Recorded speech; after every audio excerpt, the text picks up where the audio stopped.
We got some more information this morning on the weakening in the economy.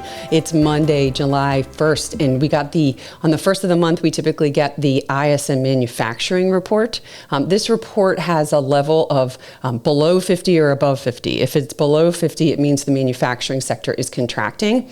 And what we've seen is that despite a brief move to 50 a couple months ago, we are still seeing manufacturing in contraction territory. So it's been falling now since that peak here in March. It's at 48.5. The components that we look at within this report, unfortunately, there wasn't much positive in this report. The only two parts of the segments of the manufacturing sector that actually rose for the month were delivery times and new orders. So we like to look at things like production. That's usually linked to GDP. That declined. That is in contraction territory for the first time since February. And there was one more positive in this report. The prices paid component. So this is the inflation indicator that we'll look at, because it's the prices paid that manufacturers have to pay.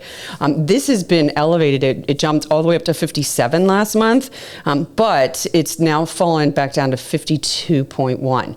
Doesn't mean that we're contracting from an inflation standpoint. It just means that it's not as bad as it was a couple months ago. It still is in expansion territory, so we still do have some inflation pressures, but not as bad as they were. So we'll watch to see how this filters into inflation data. We'll get some more information next week.